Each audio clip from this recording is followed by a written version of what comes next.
Hello everyone, welcome back to my channel radiology master Rajiv ranger.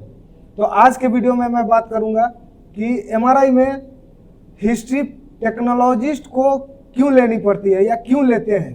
बहुत सारे student का question होता है कि सर एमआरआई में हिस्ट्री टेक्नोलॉजिस्ट क्यों लेता है। ये हिस्ट्री लेने का काम तो डॉक्टर का होता है, तो हमें क्यों लेनी चाहिए। तो आज के वीडियो में मैं बताऊंगा कि हमें हिस्ट्री क्यों लेना है। तो चलिए आज इसी डाउट को क्लियर करते हैं सिंपल और प्रैक्टिकली वे में। सही डायग्नोसिस के लिए हिस्ट्री लेना बहुत ही जरूरी है। देखिए दोस्तों, एमआरआई एक बहुत ही एडवांस मॉडलिटी है। ये बॉडी के अंदर के छोटे छोटे चेंजेस को भी डिटेक्ट कर लेते हैं, लेकिन सही प्रोटोकॉल चूज करने के लिए ये हमें जानना जरूरी होता है कि पेशेंट को एग्जैक्ट प्रॉब्लम हो क्या रहा है। जैसे पेशेंट को हेडेक है तो हम लोग एमआरआई ब्रेन करेंगे, कमर में दर्द है तो एलएस स्पाइन करेंगे, गर्दन में दर्द है तो सर्वाइकल स्पाइन करेंगे।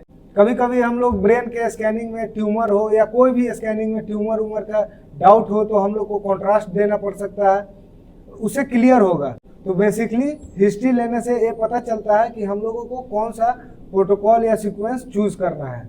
सेफ्टी के लिए हिस्ट्री लेना जरूरी है। एमआरआई में बहुत स्ट्रॉन्ग मैग्नेटिक फील्ड होता है, जैसे कि 0.5 टेस्ला, 1.5 टेस्ला या तो 3 टेस्ला। अगर पेशेंट के अंदर मेटल इम्प्लांट लगा हो या तो पेस मेकर लगा हो, उस कंडीशन में अगर हम लोग हिस्ट्री नहीं लेंगे तो बहुत ही प्रॉब्लम हो सकता है और मेटल मैग्नेटिक फील्ड में जा करके कुछ एक्सीडेंट भी हो सकता है। तो इसलिए हिस्ट्री लेना एक फॉर्मेलिटी नहीं, एक अच्छे टेक्नोलॉजिस्ट की पहचान होती है। कॉन्ट्रास्ट स्टडी में भी हमें हिस्ट्री लेना जरूरी होता है। इसमें हम लोग किडनी फंक्शन टेस्ट देखते हैं, एलर्जी देखते हैं। इस कंडीशन में अगर कोई रेंज बढ़ा हुआ होता है टेस्ट का तो हम लोग उसमें दिक्कत हो सकती है, एलर्जी हो गया या कुछ भी हो सकता है पेशेंट। तो टेक्नोलॉजिस्ट को ये बेसिक हिस्ट्री, मेडिकल हिस्ट्री पता होनी चाहिए पेशेंट के बारे में। क्लिनिकली कोरिलेशन को समझने के लिए हिस्ट्री बहुत ही जरूरी है।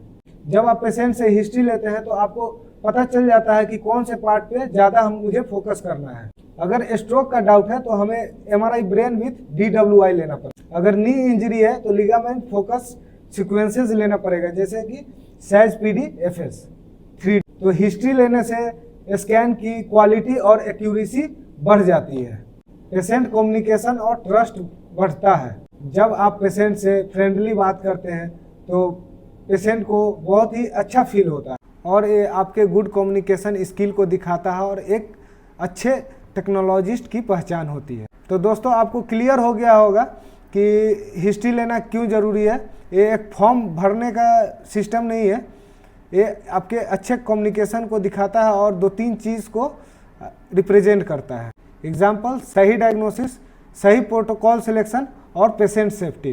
तो दोस्तों, नेक्स्ट टाइम से आप जब भी एमआरआई करें पेशेंट का हिस्ट्री ज़रूर से ज़रूर लें, क्योंकि यही आपको एक स्मार्ट और रिस्पॉन्सिबल टेक्नोलॉजिस्ट बनाती है।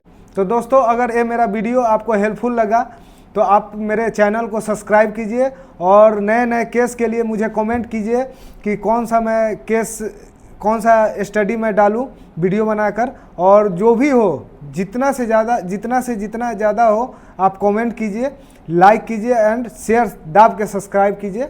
ठीक है, थैंक यू।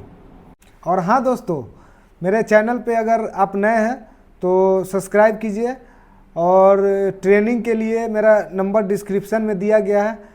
आपको एमआरआई कराना हो, सीटी कराना हो, एक्सरे कराना हो, उसके लिए भी आप मुझसे संपर्क कर सकते हैं और ट्रेनिंग के लिए भी मुझसे संपर्क कर सकते हैं। बाय।